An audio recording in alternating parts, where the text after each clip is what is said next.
Hello, hello. Welcome back to the Law of One Spiritual Advice Podcast. My name is Elle, and today I'm going to be attempting to do this a little differently than the last few times. Previously, I was reading the quotes from Ra, and then I had written down some things that I wanted to say, and I noticed that when I was rereading what I wanted to say back, it sounds so scripted and monotone because I'm still new to this, still figuring out the best way to make the magic work. What I'm going to attempt to do today, which was very similar to the first podcast I did, is to essentially just wing it. So that means that there's not much preconceived thought on this other than the fact that I'm just going to read this quote and then I'm going to go back over it and just talk about whatever comes to mind. So let us begin. This quote today will come from Ra. I actually just posted it on the Instagram page a couple days ago, but I'm going to post the longer version of the quote today in order to speak about it, because I wanted to speak about this one because it seems to come up in my mind a lot. It's often in my day, you'll get reminded, you'll see how things look dark on the outside. And this may explain why things may seem dark when you're trying to seek the light. So, let's begin. This is from Ra, session 69.17. You can find this at lawofone.info or the home base of all the material, llresearch.org. My website has links as well that I've created, so the oneinfinitecreator.com. It has direct links to all that stuff. So, all right. So this is from Ra. Quote, "The nature of spirit is so infinitely subtle that the fructifying influence of light upon the great darkness of the spirit is very often not as apparent as the darkness itself. The progress chosen by many adepts becomes a confused path as each adept attempts to use the catalyst of the spirit. Few there are which are successful in grasping the light of the sun. By far, the majority of adepts remain groping in the moonlight, and as we have said, this light can deceive as well as uncover hidden mystery. Therefore, the melody, shall we say, of this matrix often seems to be of a negative and evil, as you would call it, nature. An adept is one which has freed itself more and more from the constraints and thoughts and opinions and bonds of other-selves. Whether this is done for service to others or service to self, it is a necessary part of the awakening of the adept. This freedom is seen by those not free as what you would call evil or black. The magic is recognized, the nature is often not." End of quote. And obviously when they're speaking of evil or black, they're just speaking of black magic as opposed to, the positive magic. Okay, so I would like to reread. I think the best way for me to do this is actually just to reread the quote. I just wanted to read the whole thing in its full entirety, and now I'm going to just go over and break down sentence by sentence. I'm sure that's probably what you're here for anyways. So, "The nature of the spirit is so infinitely subtle that the fructifying influence of light upon the great darkness of the spirit is very often not as apparent as the darkness itself." So my interpretation of this is they're talking about the darkness of the spirit. Why would spirit be darkness? Well, in my opinion, it is similar to the chakras. So your first three chakras are the masculine chakras, and the top three chakras, or possibly the top four chakras, you would consider to be more feminine. And with that has the corresponding sun, which is usually masculine, and the feminine, which would be like the moon. However, it's not just the moon that I see it as. Elsewhere in the material, they refer to it more as like a sun and a black hole. So to me, a black hole is representative of infinity, because it's like the nature of infinity, and the black hole is like the end of the 8th octave. That's where a new octave of experience exists, but that's essentially where you're reaching infinity. So if I'm to put it another way, The nature of spirit is so infinitely subtle that the fructifying influence of light upon the great darkness of spirit is very often not as apparent as the darkness itself. I mean, I would indicate that your spiritual seeking is like seeking infinity, seeking the unknown. The mystery, the creator is mystery. You're seeking the unknown. This is an infinity. And infinity would be, in my mind, it's almost like there's a creation of galaxies, right? You have all the light in the center reaching outwards, and as it's going outwards, it's essentially reaching infinity, and as it hits infinity, it assimilates some of the infinity and brings it into order. But what this would mean is that spirit essentially can be seen as like that black hole. So it can seem very infinite, right? Which is essentially very, very big. And at that point, an infinitely large darkness can seem very overwhelming. But what happens is that this infinite darkness of spirit, which appears to be darkness, I mean, it is that way because we have the sun within ourselves, that we light up the darkness, and with that candle, that sun that is within us, we can sort of see in the dark and correct distortions within our spirit. So I suppose that's pretty convoluted, but just trying to put some things into words that are very hard to put into words. Maybe that helps a little bit. Okay, so the quote continues, "Few there are which are successful in grasping the light of the sun. By far, the majority of adepts remain groping in the moonlight. And as we have said, this light can deceive as well as uncover hidden mystery." So the way I'm looking at this part of it is that when you start seeking it first, you're not as serious as you think you are about seeking. Your let's say your purity isn't quite pure. So you think you want to seek the truth, but you're still very much a 3D human and concerned with the 3D aspects of life. And I would consider that to be groping in the moonlight. So just think of it, right? You have the light of the sun would be like undifferentiated, undistorted, true light. That's the truth coming at you full. But the sunlight is often, it's hard to spend a whole day in the sun, isn't it? Right? The sun feels good on your skin, but it's so strong that you have to have a very strong, both metaphorical body, right, but spirit to in order to use the light of the sun, to use it as catalyst. To most people, the light is too strong. They're not ready for it yet. So most adepts remain groping in the moonlight, which would be just a little easier, nicer version of the sun, right? The sun bounces off the moon provides the light when it's dark, right? And there's nothing wrong with that. It's great. But as they say here, it can uncover hidden mystery, but it can also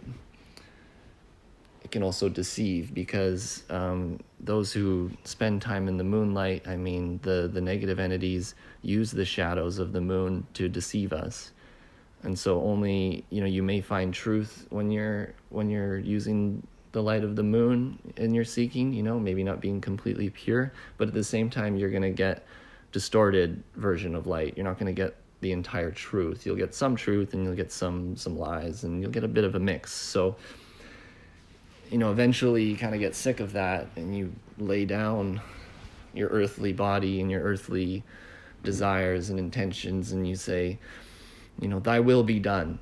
I surrender to the creator, however you want to say that in your mind. That to me would be like, I'm here to serve. May you use me as an instrument to serve. You're operating that way, and you're not shy from seeking the truth. When something comes to you that you disagree with, instead of you just getting triggered and sheltering away from it and denying it, look into it, try to integrate it, see if it's truth, because I tell you, in my opinion, a lot of people think they're seeking the truth, and I don't know what they're seeking sometimes, so sorry if that sounds a little arrogant. All right, continued. An adept is one which has freed itself more and more from the constraints and thoughts, opinions, bonds of other selves. Why would they bring that up in this, right? So I'm going to say that the majority of the people on our earth are either seeking the moonlight or they're just not seeking at all.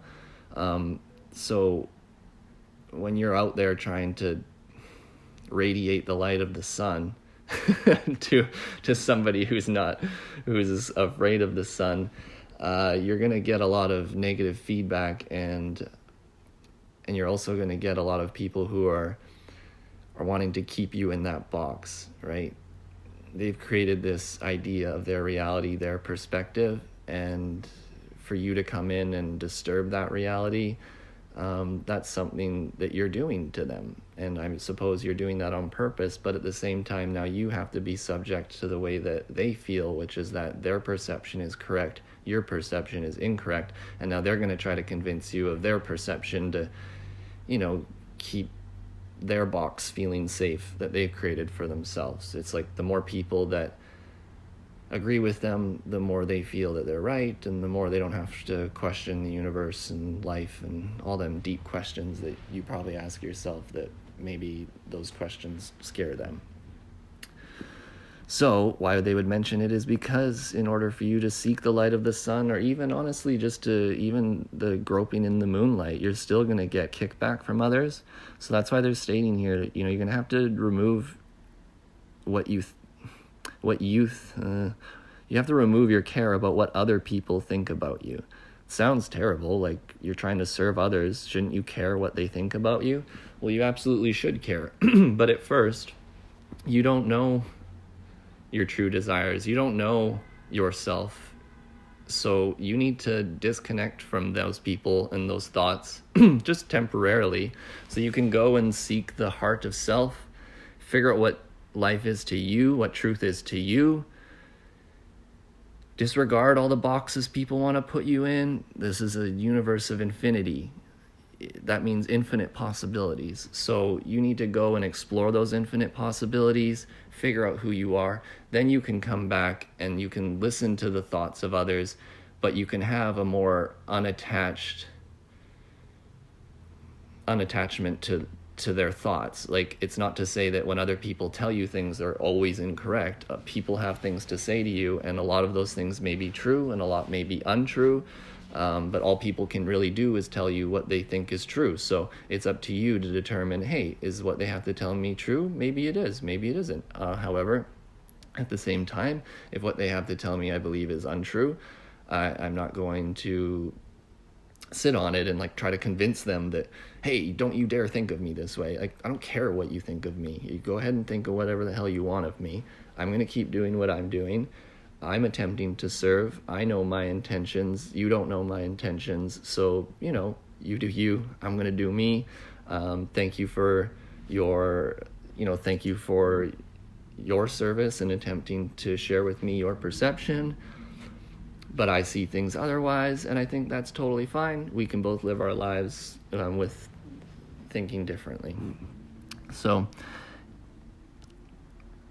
whether this is done for service to others or service to self, it is a necessary part of the awakening of the adept.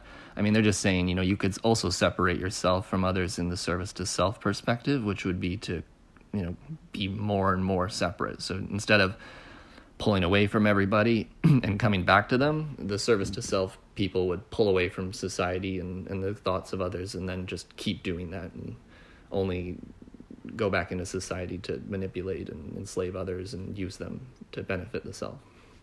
So hopefully you're not one of those people, and that you disconnect only to find who you are and then come back to the illusion in order to attempt to serve.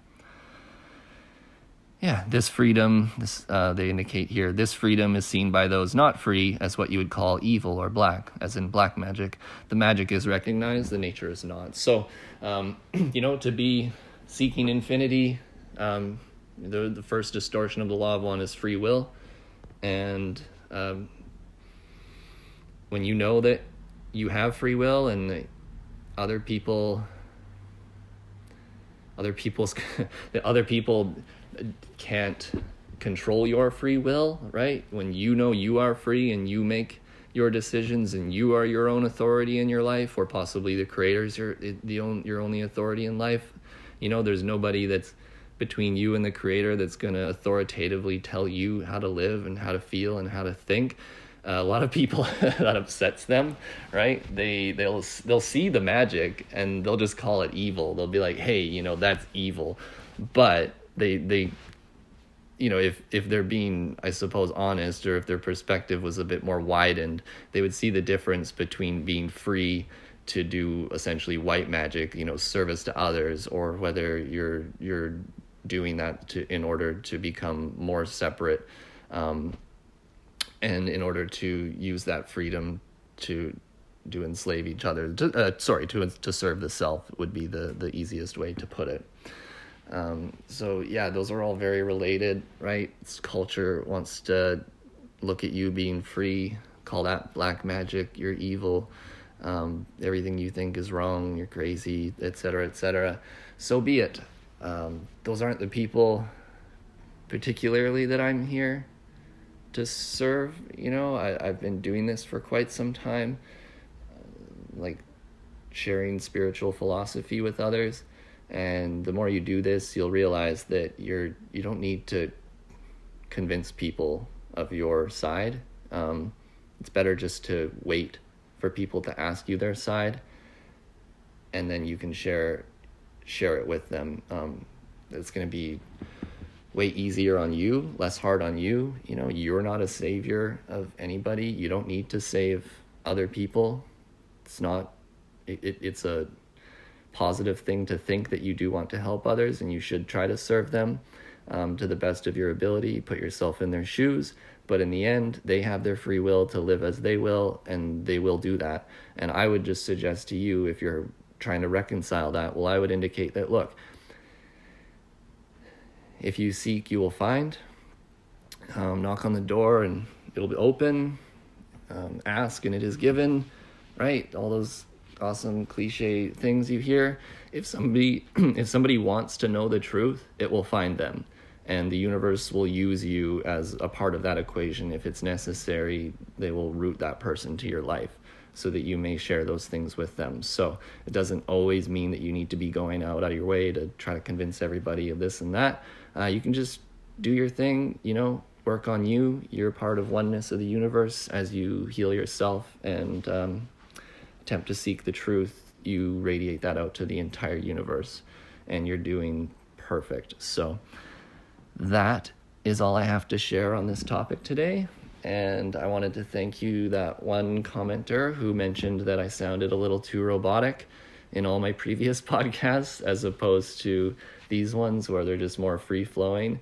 Absolutely, I think just listening to myself right now record this seems a lot better than my previous podcast. So thank you all for your patience in hanging out with me through this process as I figure out the best way to make the magic work. I do believe that spontaneity is where the magic is. Ross states elsewhere that, your reaction to anything in the moment, the spontaneity of your reaction is really the true essence of your being, and that's the true of you. And you just have to watch the way that you react to things. And when you do that, you learn of the true essence of your being. And so with that, I'm glad to share some true essence with you today. My previous podcasts, they were still coming from the heart. I had written them down, but I feel that you can feel my words and the emotion in the things I have to say a lot better when I just free flow like this. So yeah, thank you for joining, everybody.